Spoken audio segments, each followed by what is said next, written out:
Hola, ¿qué tal? Buen día. Mi nombre es Miguel Ángel Pichardo y yo voy a estar acompañándolas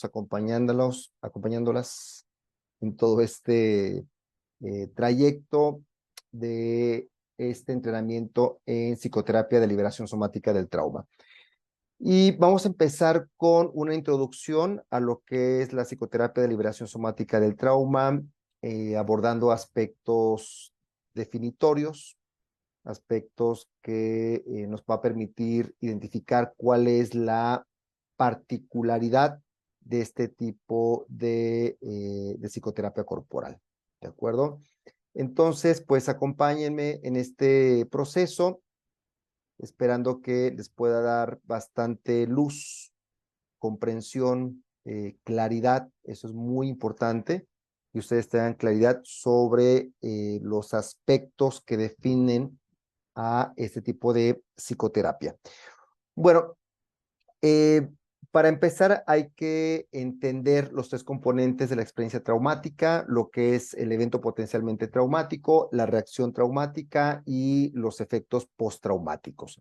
Cada uno de estos tres componentes también van a suponer tres enfoques en general, podríamos llamarlo así, tres enfoques distintos a la experiencia traumática.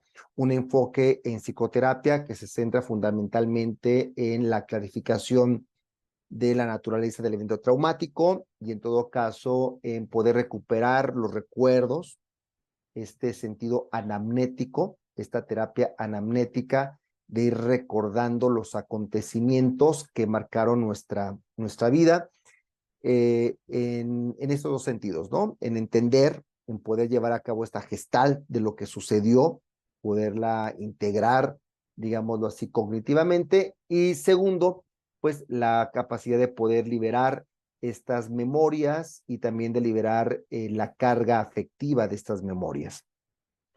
El segundo, la segunda área que supone una aproximación psicoterapéutica va a ser la que se enfoca en la reacción traumática.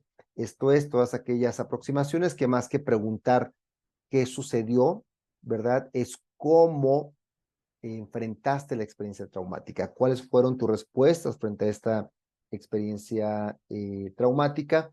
Entonces, aquí vamos a encontrarnos un concepto muy importante, que es el concepto del síndrome de Medusa, que es esta experiencia, digámoslo así, de congelamiento frente a la experiencia traumática y que también va a dar lugar a lo que nosotros denominamos dentro del campo de la psicoterapia corporal como la coraza caracteromuscular y de forma muy específica a la coraza traumática. Y el tercer campo que tiene que ver con los efectos secundarios de la experiencia traumática, pues van a estar todos estos enfoques que se centran en la conducta, que se centran en el trauma como psicopatología y que también va a ser abordado por parte de la medicina y la psiquiatría a través de los tratamientos farmacológicos, ¿no? Entonces, pues es importante entender estos tres componentes porque a veces cuando nos dicen, no, bueno, es que tú estás bien traumado, uno habría que pedirles que clarifique, ¿verdad? ¿A qué te refieres con trauma? ¿Te refieres a que he pasado por experiencias adversas? Y en ese caso yo creo que todas las personas hemos pasado por experiencias adversas, pero ¿qué hace que para una persona esa experiencia adversa tenga una reacción distinta a otra persona que también vivió esa experiencia adversa? Y cómo esa forma en cómo reaccionamos a la experiencia adversa también va a determinar el efecto secundario cerebral que tiene a corto, mediano y largo plazo. Entonces vamos a abordar el primer enfoque que tiene que ver con los enfoques centrados en el evento o en la naturaleza del evento traumático y su memoria. Y el tercer enfoque que se enfoca básicamente en el tema del síntoma y la psicopatología del trauma. Durante mucho tiempo, un gran número de clínicos se enfocaron en la naturaleza del evento traumático, buscando encontrar material psíquico reprimido en el inconsciente que pudiera explicar el cuadro clínico de un paciente. Aquí tenemos la experiencia fundamental de Freud en la Salpêtrière con Charcot, en el tratamiento de pacientes con psicosis histéricas, y de forma muy particular con enfermedades o trastornos psicosomáticos, ¿no? El tratamiento de este tipo de pacientes dio lugar a una teoría que es la teoría de la doble conciencia, en el sentido de que estas pacientes no recordaban el origen de estos síntomas, sin embargo, a través de un estado de trance, de estado hipnótico, estas pacientes podían recordar el evento traumático que dio origen a sus síntomas y este mismo hecho de recordar permitía liberar, tener una catarsis, liberar el monto de afecto ligado a la memoria y al cuerpo, y en todo caso se observaba la remisión del síntoma momentáneo. Cuando la persona salía de la experiencia del trance, regresaban dos elementos importantes, regresaba el síntoma y regresaba el olvido. Entonces, muchas de estos enfoques se centraron precisamente en poder llevar a cabo una terapia anamnética. Esto es una psicoterapia del recuerdo, donde poco a poco la persona pudiera ir accediendo a estos recuerdos reprimidos, más allá de la técnica de la sugestión hipnótica, sino fundamentalmente a través de la técnica de la asociación libre. En esta asociación libre, el paciente estaba en un estado de relajación que le permitía hablar de todo aquello que le llegara a la conciencia, a partir también de un trabajo de interpretación por parte del analista que le permitía al paciente explorar diferentes aspectos de su memoria, de su recuerdo, hasta llegar a esos recuerdos que se encontraban en esos niveles subterráneos del inconsciente, y al poder recordar, esto es, al hacer consciente la memoria o el recuerdo reprimido inconsciente, entonces se daba una remisión o una mejora, en este caso de la neurosis, ¿no? Entonces, ha habido muchas corrientes que se enfocan especialmente en esto. La pregunta es, ¿qué sucedió? O muchas veces la pregunta es que ante estos síntomas no encuentro una causa en mi memoria que explique lo que estoy experimentando. Seguramente debo de tener un recuerdo reprimido, que a través de una psicoterapia anamnética yo pueda ir explorando y pueda ir recordando lo que sucedió. Uno, para darle sentido a estos síntomas, y dos, para poder liberar la carga afectiva que se encuentra ligada a la memoria y a esa parte del cuerpo que está generando el síntoma. La otra perspectiva la desarrollaron fundamentalmente la psiquiatría y los terapeutas conductuales, que se han enfocado en el concepto del trastorno de estrés postraumático, que ha sido descrito en el Manual Diagnóstico de Enfermedades Mentales de la Asociación Psiquiátrica Americana, y que básicamente puede tener dos perspectivas, una perspectiva positiva, una perspectiva negativa. Yo creo que el elemento negativo es querer, digamos, reducir o asimilar trauma igual a psicopatología. Dos, asimilar trauma igual a trastorno de estrés postraumático o trastorno de estrés agudo. El aspecto positivo es que permite poder realizar un diagnóstico diferencial, un diagnóstico en todo caso que permita un tratamiento, en este caso conductual, y también un tratamiento farmacológico, pero se corre el riesgo de llevar a cabo un reduccionismo del trauma a la patología, y dos, un reduccionismo del trauma a la nosografía psiquiátrica del trastorno de estrés postraumático. Esta aproximación, como veíamos, no se pregunta tanto, aunque sí lo hace, sobre la causa del trauma, que tiene que ver con una amenaza vital. También se pregunta sobre la reacción que tiene la persona, pero se enfoca fundamentalmente en el tratamiento de los signos y los síntomas. Esto es, hace una semiología del trauma para poder desarrollar una descripción del cuadro clínico que está presentando la persona, y en todo caso poder tratar los síntomas más graves o más disfuncionales, o aquellos que ponen en peligro la vida, o que ponen en riesgo la condición de la persona. El enfoque que vamos a abordar dentro de la liberación somática del trauma es este enfoque que se centra en la reacción traumática, la cual va a quedar congelada en el sistema nervioso central, y se le considera también como la fuente psicofisiológica de los síntomas y de los malestares, y también de los trastornos que se presentan los pacientes al haber sobrevivido a eventos potencialmente traumáticos. Obviamente, esta aproximación tampoco exime de explorar y evaluar la memoria traumática del evento, esto es, qué pasó, ni tampoco exime de explorar los efectos psicopatológicos que se van a tener a corto y mediano plazo, esto es, los efectos cerebrales secundarios al trauma. Sin embargo, el énfasis se va a colocar en la memoria congelada de la respuesta traumática. Como vamos viendo, hay no solamente una diferencia en cómo cada persona integra la experiencia traumática, cómo cada persona enfrenta el trauma. Recordemos este concepto del estrés transaccional de Selye, donde decía que el sujeto no es un sujeto pasivo frente al estrés, sino que hay una transacción.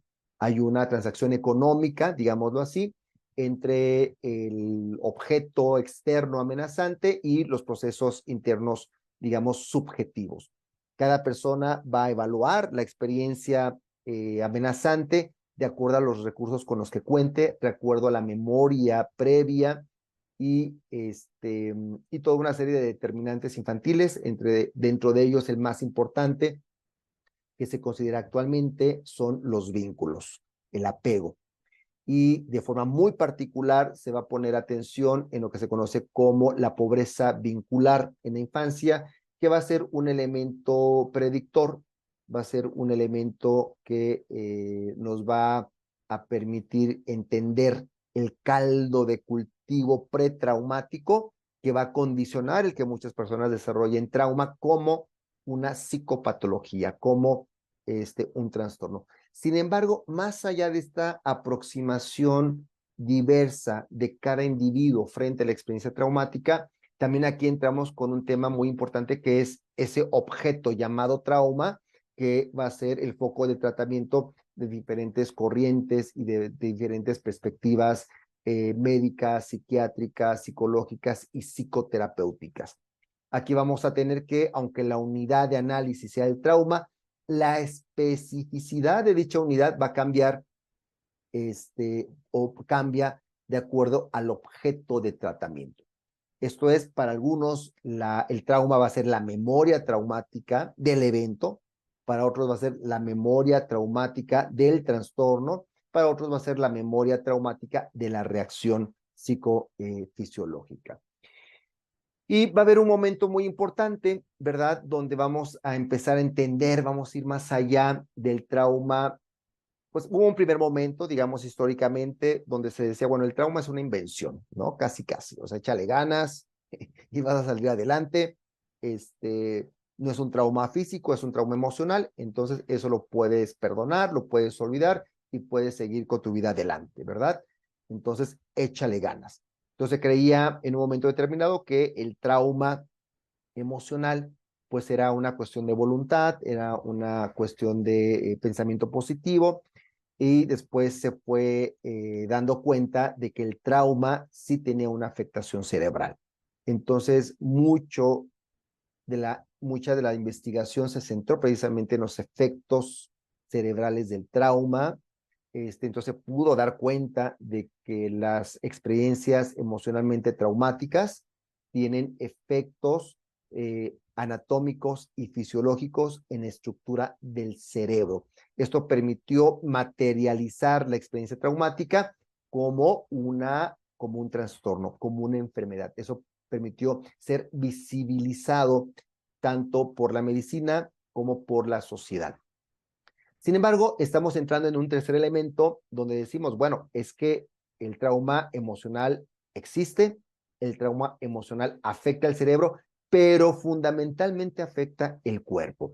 Entonces empezamos a meter el cuerpo en la experiencia traumática, ya no solamente desde la perspectiva médica o psiquiátrica, sino también desde la perspectiva psicológica y psicoterapéutica, una psicología del trauma en el cuerpo, una psicoterapia corporal del trauma.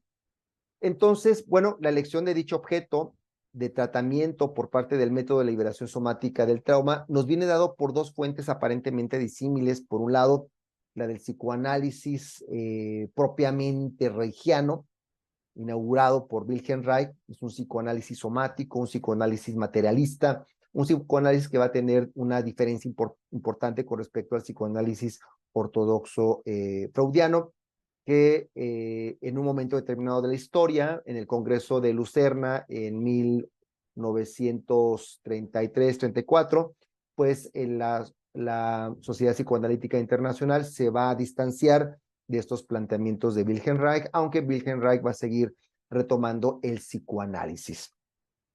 Y por otro lado tenemos las neurociencias del trauma, especialmente desde la perspectiva de Wiesel van der Kolk.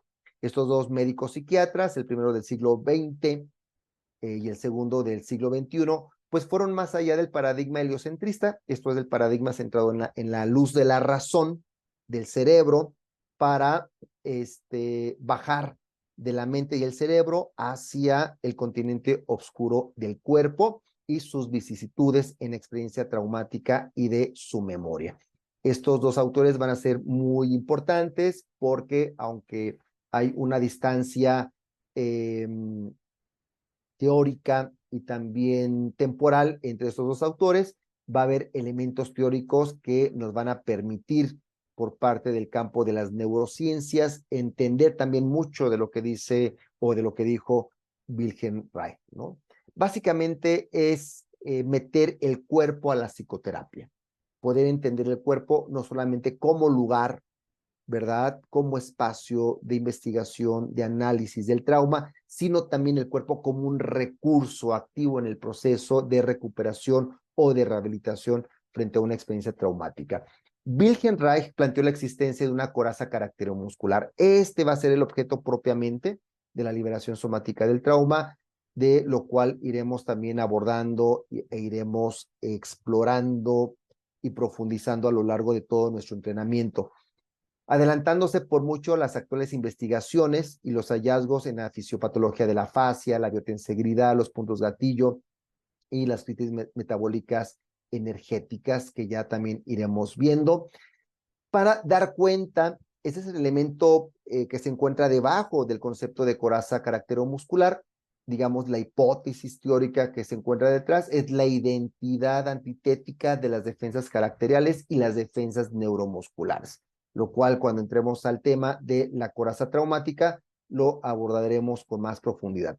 Por su parte, Wiesel van der Kolk es de los primeros neuropsiquiatras del trauma que va más allá de los reductos craneales del cerebro, ¿verdad? Para plantear la dimensión del cuerpo como una unidad de análisis y también como un recurso terapéutico en los procesos de rehabilitación del trauma. El planteamiento de que la memoria traumática no se encuentra exclusivamente en el cerebro, sino que se encuentra almacenada en un mayor porcentaje en el cuerpo, aproximadamente un 85% versus un 15% en el cerebro, permite dimensionar el cuerpo como no solamente el foco de tratamiento, sino como un recurso en la resolución de los conflictos biopsíquicos.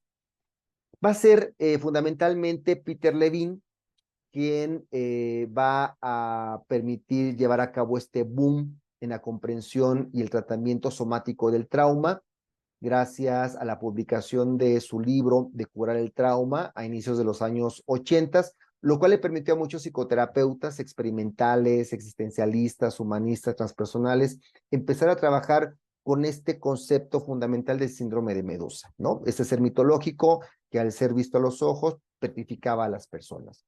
Va a ser precisamente este síndrome de Medusa el que va a lograr explicar el aspecto patológico de la experiencia traumática, que va a ser el congelamiento del trauma en el cuerpo.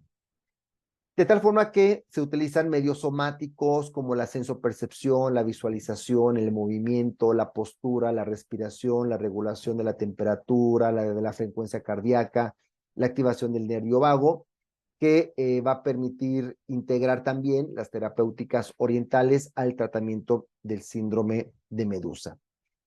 Vamos a ver ahora los aspectos propios, identitarios, digámoslo así, de la liberación somática del trauma, que nos va a permitir también diferenciarnos de otras corrientes, de otras aproximaciones que obviamente también tratan el trauma y que ustedes en esta formación pues también se van a dar cuenta que es una perspectiva completamente distinta, ni mejor ni peor, simplemente distinta, que va a tener sus propios aportes, igual que otras corrientes y otras perspectivas que van a dar sus propios aportes y enriquecimientos, y que consideramos que esto es acertado, esto es importante, esto es bueno, digámoslo así, esta pluralidad en el abordaje del trauma. Más allá de una concepción fanática, reduccionista, donde una corriente quiera homogeneizar su perspectiva, su teoría, su comprensión, me parece que es bueno, me parece que es muy enriquecedor tener esta pluralidad de perspectivas desde diferentes corrientes, desde diferentes enfoques, ¿no? Entonces, aunque nuestro método le debe mucho a los planteamientos de Peter Levine, de Wilhelm Reich y de Vincent van der Kolk, pues tenemos también esos aspectos que son propios de la liberación somática del trauma. Primero, el concepto reichiano de coraza caracteromuscular y el trabajo, la labor somatoanalítica que se desprende del principio de identidad antitética de las defensas caracteriales y las defensas somáticas, realizando un trabajo sobre la facilitación segmentaria de la coraza neuromuscular para liberar las corrientes vegetativas, esto es el monto de afecto, la energía biológica atrapada o congelada por la memoria traumática, en este caso de la coraza, la asunción de la angustia como un elemento importante al cual hay que enfrentar al paciente para que pueda lidiar, para que pueda desarrollar un yo corporal fuerte, para que pueda construir un cuerpo que pueda lidiar con la angustia, más allá de negarla, más allá de quererla abolir, más allá de quererla patologizar o quererla farmacotizar a la angustia. Lo importante aquí es cómo el paciente, a través de técnicas de autorregulación, puede estar en la angustia, entendiendo la angustia efectivamente no como un elemento accesorio propio de la cultura, sino también como un elemento constitutivo del cuerpo hablante del sujeto, ¿no? Y este elemento también importante, que es recuperar la potencia orgásmica, el reflejo del orgasmo organísmico que propone Wilhelm Reich, que permite al sujeto poder empoderarse y poder arraigarse a la vida. Un segundo elemento, aparte de esta concepción antitética, la unidad antitética, tanto en la coraza como en el somatoanálisis, se encuentra el trabajo analítico, el análisis del acorazamiento caracterial, de las relaciones objetales y de las partes escindidas del yo corporal, pues a través de estos recursos propios, ya no solamente del psicoanálisis en general, sino del psicoanálisis propio de Wilhelm Reich, que tiene que ver con la asociación libre, la interpretación, el análisis de las defensas, las resistencias y las transferencias, pero enfocadas en la resolución del secuestro emocional ocasionado por un yo corporal disociado, las tormentas emocionales propias de estas experiencias de secuestro emocional y la posibilidad de integrar y reconstruir un yo corporal fuerte y funcional que haga frente, ¿verdad?, a esta experiencia de la angustia en la memoria traumática. Un tercer elemento que vamos a priorizar dentro del trabajo técnico de la liberación somática del trauma es el análisis y la manipulación manual sobre los 3 campos metabólicos de la pelvis, el abdomen y el tórax para llevar a cabo la liberación de la coraza caracteromuscular.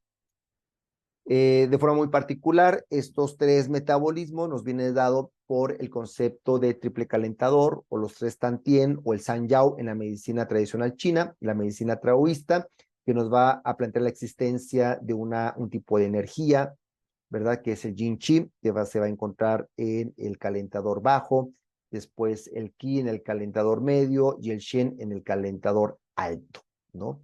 Esto es trabajar el abdomen, trabajar el tórax, la garganta, la articulación, la frente, van a ser elementos claves en el proceso de liberación y de disolución de la coraza caracteromuscular. Este aspecto ya lo iremos viendo de forma cada vez más profunda. De hecho, también forma parte de la especialización en Soma Hara, que también tenemos aquí en nuestra escuela virtual de Alter Soma, que nos va a permitir especializarnos en toda la coraza viscerofacial del abdomen, del tórax y de la pelvis, para poder liberar vísceras, órganos, procesos metabólicos, poder integrar también la experiencia traumática y de la coraza no necesariamente traumática. Este cuarto elemento importante dentro de la liberación somática del trauma, que sí lo hace muy distinto a otras aproximaciones, es el contacto sistemático, llamado popularmente como masaje. Sin embargo, lo que decimos es que, bueno, cuando hablamos de masaje, lo que nos llega es la idea de un spa. Muchos pacientes cuando les digo, bueno, es un tipo de masaje, ya que viven la experiencia, me dicen, por favor, Miguel, no le llames masaje, llámalo de otra forma, porque eso no es masaje. Pues sí, y no es masaje. Hemos decidido llamarle contacto sistemático, que es el concepto que se utiliza en asociación de masaje oncológico en Estados Unidos, que me parece un concepto mucho más cercano, libre de todo este prejuicio del masaje spa. Entonces, en liberación somática del trauma nos especializamos en el contacto sistemático a través de la manipulación manual de la coraza muscular para poderla disolver, ¿no? Desactivando los puntos gatillo, activando el nervio vago, liberando la carga afectiva y la integración analítica de todo este proceso. Y finalmente, ¿verdad? Las artes curativas orientales. Este es otro elemento propio y característico de la liberación somática del trauma. Esto hace que nos desplacemos mucho tanto del psicoanálisis como de las neurociencias, del modelo y del método científico, y nos vayamos al tema de la sabiduría ancestral, tanto de Oriente como de Mesoamérica. Entonces, la medicina tradicional china, todos estos conceptos de las 5 fases de la transformación de la energía, del yin, el yang, el tao, nos va a permitir llevar a cabo una evaluación energética del trauma, así como la utilización de técnicas propias, ¿verdad? Especialmente de la medicina tradicional japonesa, como el Taochatsu, como el Jinshin Jutsu, que nos va a permitir, pues, llevar a cabo este tratamiento para el desbloqueo de los meridianos en el sistema energético humano. De esta forma vamos a tener el anudamiento de lo que podemos identificar como los 3 registros en nuestra metodología. Estos 5 aspectos nos van a permitir integrar el trabajo analítico, el trabajo somático y el trabajo energético. Decimos aquí que vamos a realizar un trabajo de tejido con 3 hilos, ¿verdad? No son perspectivas que se yuxtaponen, sino que se integran a partir de un modelo teórico, que es el que vamos a desarrollar a continuación, y que tiene que ver con el concepto de la identidad antitética de la coraza caracteromuscular y de forma muy específica de la coraza traumática. Esta conceptualización teórica y clínica va a permitir integrar estos 3 trabajos, porque es ahí en la coraza donde se encuentra o donde confluye ese aspecto liminal entre lo psíquico, lo somático y lo energético. Y muy bien, pues con esto doy inicio a este entrenamiento en liberación somática del trauma para que ustedes vayan entendiendo la especificidad de esta perspectiva, el aporte propio que tiene la liberación somática del trauma, no solamente a nivel teórico y clínico, sino también a nivel técnico y psicoterapéutico. Y a partir de todo este proceso que vamos a llevar a cabo de 9 módulos, ustedes podrán ir llevando a cabo la práctica de cada uno de los protocolos en cada uno de los procesos en los que se encuentra conformado la liberación somática del trauma. Entonces, vamos a hablar a continuación de el modelo, de las etapas, de los objetivos de cada una de estas etapas del modelo de liberación somática del trauma, que nos va a permitir ya entrar de lleno a nuestro entrenamiento en liberación somática del trauma.